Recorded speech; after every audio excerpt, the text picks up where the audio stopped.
Zee 24 तास एक पाऊल पुढे.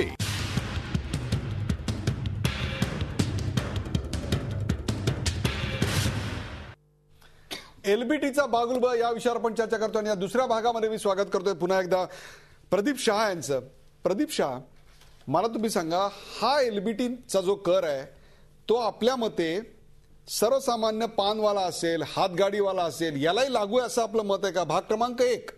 भाग क्रमांक 2, गावातल्या गावात जर तुम्ही माल खरेदी केलात आणि गावातल्या गावात विकलात तर त्याच्यावर याचं कोणत्या प्रकारचं बंधन आहे असा आपला समज आहे? नंबर 1 की हा एलबीटीचा जो कायदा आहे तो पूर्वी 1 लाखाची विक्री वर्षभर मध्ये म्हणजे 277 रुपये रोजच्या कलेक्शन ज्या माणसाचं असेल त्याला लागतोय. त्याच्यानंतर सीएम साहेबांनी अमेंड करून त्याला 3 लाख केले. म्हणजे दॅट मीन्स की 822 रुपये रोजचे फक्त ट्रेडिंग करणार, कमवणार नाही. 822 रुपयाला 5% कमवतोय तो माणूस. एक मिनिट मी तुला इथे एक श्लेष विचारतोय. ट्रेडिंग की बाहेरून माल आत आणणार? कारण हा जो टॅक्स आहे हा बाहेरून आत माल येतो त्याच्यावर आहे, गावातल्या गावात ट्रेडिंग केलं त्याच्यावर नाही आहे. एक मिनिट साहेब, मी त्याच्यासाठी जबाब देतो. पहिला माझा जबाब हा आहे, जो कोणाला एलबीटी लागणार आहे ते 822चा व्यापार ज्यांनी केला त्या माणसाला एलबीटी लागतोय. आज 822 म्हणजे तुम्ही पानवाल्यांनी 40 पान विकले किंवा बीडीवाल्यांनी 10 पॅकेट विकले तर 822 रुपये होतात. आज 4 किलो दावल, 4 किलो 6 किलो तुम्ही अनाज काहीतरी घेतला तर 822 रुपये होतोय ते. आता ते त्या लेवलवर सगळे अनएज्युकेटेड आहे. आता हेनकाटवाले आहेत, टेम्पोवाले आहेत, लहान लहान जे आहेत त्यांना स्वतःला माहित नाही की कसं काय हे करायचं. प्रदीप शाह, आपला हा जो समज आहे हा कितपत बरोबर आहे हे आपण आता महादेव शेलार विचारूया. महादेव शेलार, त्यांचं असं मत आहे आणि जो संपूर्ण महाराष्ट्र ऐकतोय की पानवाले आहेत, हातगाडीवाले आहेत किंवा अशा प्रकारच्या सेवा गोष्टी पुरवणारे आहेत, त्या लोकांना सुद्धा, ज्यांना अंगुठ्या छाप आहेत, त्यांना लिहिता वाचता सुद्धा येत नाही, त्यांना सुद्धा दर 3-6 महिने तुम्ही विवरण भरायला भाग पाडणार आहात. एक प्रकारे यातून दुसऱ्या प्रकारची जिझिया कराची रचना आपण करताय. काय सांगाल? अजिबात नाही.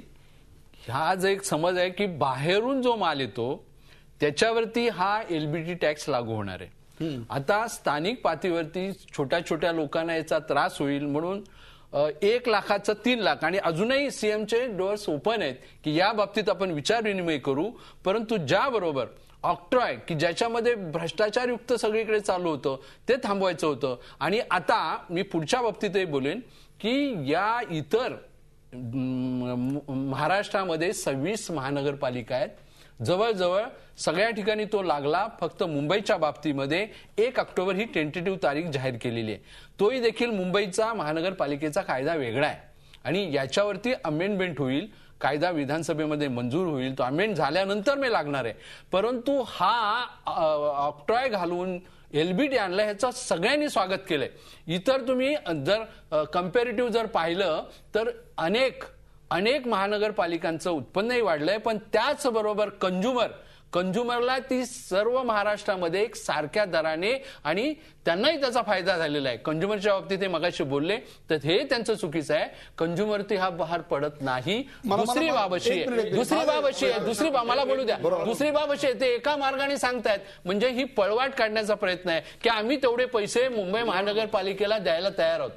याच्या अगोदर हे अनेक वेळा काही मंडळी हायकोर्टात गेलीत, पुढे आता उद्या पण काही सुप्रीम कोर्टात, परंतु नेहमीच कोर्टाने या बाबतीत आपले निर्णय व्हर्डिक्ट दिलेले आहेत एलबीटीच्या बाजूने.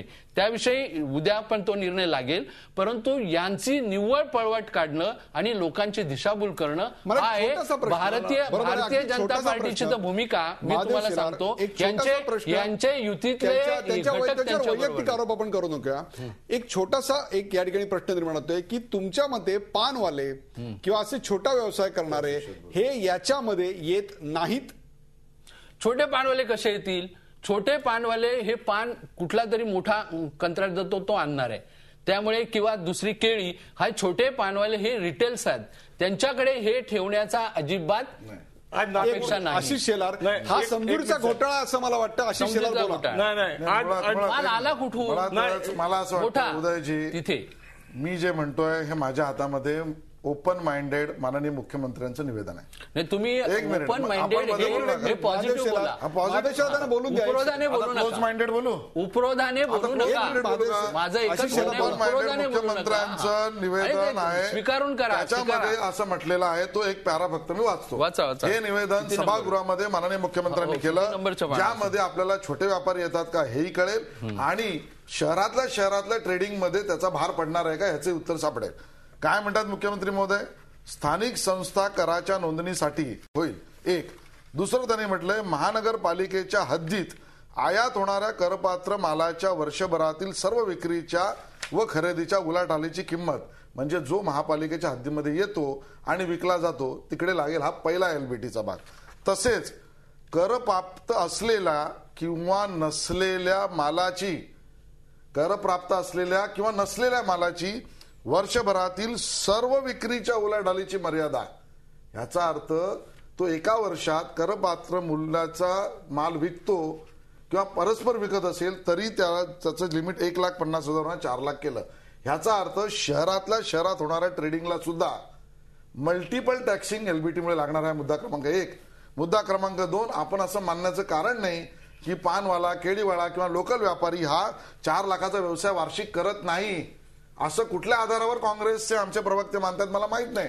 त्यामुळे मुख्यमंत्री महोदय जर माझ्याकडे पण open minded आहे. असतील तर त्यांनी याचा विचार करावा. मला असं वाटतं एखाद्या निवेदनाचा आपण नेमकं इंटरप्रिटेशन काय करतो त्याचा भाग आहे. माझ्याकडे महादेवशिला. अधिकृत मुख्यमंत्र्यांच्या निवेदनाची मग कॉपी तेच आहे. वाचतोय. नाही, ते कसलं वाचतंय? मी पण वाचतो ना, माझ्याकडे बोला, पण आहे. बोला. माननीय मुख्यमंत्री यांचे एलबीटी बाबत विधिमंडळात निवेदन 17 एप्रिल 2013 त्यांनी ते निवेदन केलंय की त्यामध्ये खालून दुसरा बराचसा पारा वाचा. हो वाचतो ना, तोच वाचतो ना. खालून दुसरा पारा स्थानिक संस्था कराच्या नोंदणीसाठी तो तुम्ही वाचलात. तोच. हा नाही ऐका ना, मग त्याच्यामध्ये स्पष्ट तो जनगणनेच्या 20 लाख व त्यापेक्षा जास्त लोकसंख्या असलेल्या महानगरपालिकेच्या बाबतीत महानगरपालिकेच्या हद्दीत आयात होणाऱ्या पुढचं वाचा की एक मिनिट नाही, ऐका ना, आयात होणाऱ्या तुम्ही त्याचा मुद्दा हा, लक्षात माझा घ्या मुद्दा. की महानगरपालिकेच्या हद्दीच्या बाहेरून जे आत येणार आयात आहे, होणार आहे. त्याच्यावर त्याच्या आहे. पुढे स्पष्ट असं आहे. म्हटलेलं त्याचा वेगळा अर्थ तसेच काढतायत ते. करप्राप्त असलेल्या किंवा नसलेल्या मालाची वर्षभरातील आयात सर्व विक्रीच्या होणाऱ्या या तो एक शब्दावरती भाग. तुम्ही आणि त्यामुळे तेच करा. differentiation 3 आयात लाख आणि 4 होणाऱ्या लाखाचं वेगळं केलं. आयात होणाऱ्या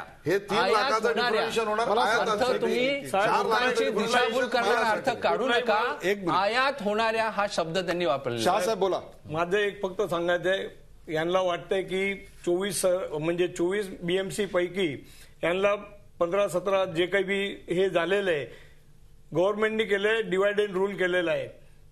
नाशिकमध्ये लावली वेगळी तारीखला, पुण्याला लावतात वेगळी तारीखला, म्हणजे ब्रेक सगळ्यांना ब्रेक करून आम्हाला 1 ऑक्टोबर 2 वर्षापूर्वी वसईला लावली.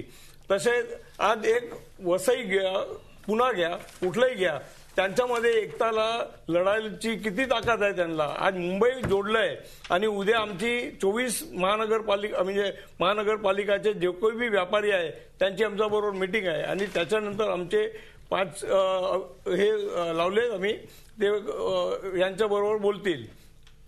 बरोबर. एलबीटीची चर्चा अतिशय रंगते. अनेक वादाचे मुद्दे आले आहेत, अनेक समजुतींचे घोटाळे बाहेर येतात. त्याहीपेक्षा सुद्धा सर्वात महत्वाचं म्हणजे अंमलबजावणीतल्या एक प्रकारच्या कथित दोषांबद्दल आता फक्त चर्चा चालू आहे.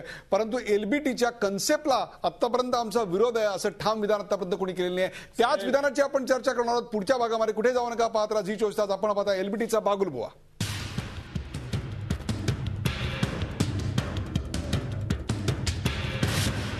झी 24 तास, एक पाऊल पुढे.